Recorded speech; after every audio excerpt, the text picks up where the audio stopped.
आणखीन एकदा आपण डिटरमिनंटची व्हॅल्यू कॅल्क्युलेट करायला शिकणार.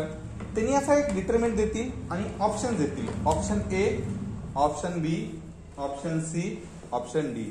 समजा 124, 136, 135, 136, 138 ह्याच्यापैकी कुठला ऑप्शन करेक्ट आहे ते आपल्याला चूज करायचं आहे. मग काय करायचं, सेम वेनी आपला जो कॅल्क्युलेटर आहे तोही ऑन करायचा. तुम्ही कॅल्क्युलेटर जेव्हा ऑन करता तेव्हा डिस्प्ले क्लिअर असेल.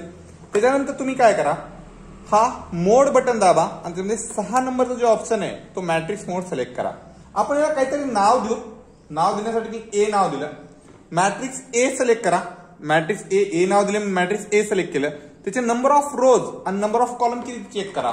मग चेक करा R1, R2 आणि R3 म्हणजे किती रो आहेत रे, 3 रो.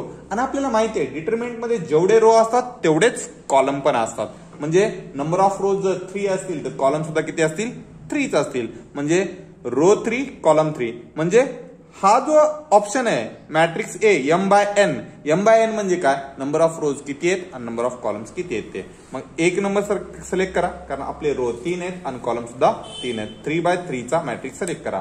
त्याच्यामध्ये जो काय डेटा आहे, आता तुम्ही डेटा दिसत असेल 3, -5, -1 हे पहिल्या रो मध्ये आहेत. 1, 3, 5 हे सेकंड रो मध्ये आहेत.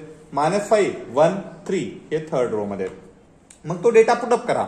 3 आणि जेव्हा तुम्ही इक्वल टू दाबता तेव्हा तुमचा cursor first row first column पासून फर्स्ट रो सेकंड कॉलम कडे जातो. मग तिथं व्हॅल्यू पुटअप करा -5.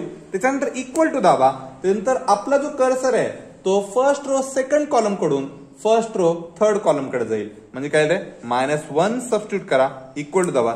जसं तुम्ही इक्वल टू दाबा तसा कर्सर जो आहे तो सेकंड रो फर्स्ट कॉलम कडे जाईल. सेकंड रो फर्स्ट कॉलमची व्हॅल्यू आहे 1 विच इज इक्वल टू करा. त्यानंतर 3 इज इक्वल टू करा, 5 इज इक्वल टू करा, -5 इज इक्वल टू करा, 1 इज इक्वल टू करा, 3 इज इक्वल टू करा. जेव्हा तुम्ही सगळा डेटा टाकाल तेव्हा आणखी एकदा क्रॉस चेक करा की पहिल्या रो मध्ये 3, -5 1च आहे का, -1च आहे का. सेकंड रो मध्ये 1, 3, 5च आहे का आणि थर्ड रो मध्ये -5, 1, 3च आहे का. असेल तर इक्वल टू दाबा आणि AC बटन दाबून टाका म्हणजे तुमचा डिस्प्ले क्लिअर होईल. आता आपल्याला चेक करायचं की डिटरमिनंटची व्हॅल्यू किती आहे. त्यासाठी काय करायचं, प्रोसेस लिहितो सांगतो बघा मी, नीट लक्षात.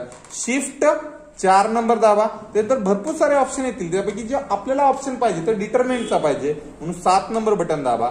कुठल्या मॅट्रिक्सचे डिटरमिनंट काढायचंय, आपण जो सगळा डाटा आहे तो मॅट्रिक्स ए मध्ये पुटअप केलाय म्हणून आपण मॅट्रिक्स ए चा डिटरमिनंट घेणार आहेत. मग शिफ्ट दाबा, त्याच्यानंतर 4 दाबा आणि 3 नंबर दाबा. ब्रॅकेट क्लोज करा आणि इक्वल टू द बटन दाबा. 136 आन्सर आहे म्हणजे ऑप्शन नंबर सी करेक्ट आहे. म्हणजे सोल्युशन कोणतं आहे आपलं 136. म्हणजे ऑप्शन नंबर कोणता करेक्ट आहे, सी ऑप्शन करेक्ट आहे. आता लिहितोय ते मी काय काय प्रोसेस केली ती. पहिल्यांदा दाबलं शिफ्ट, त्याच्यानंतर दाबलं 4 नंबर ऑप्शन, त्याच्यानंतर दाबलं 7 नंबर डिटरमिनंट, त्याच्यानंतर रिपीट शिफ्ट दाबलं, त्याच्यानंतर 4 दाबलं, त्याच्यानंतर 3 दाबलं आणि ब्रॅकेट क्लोज केला.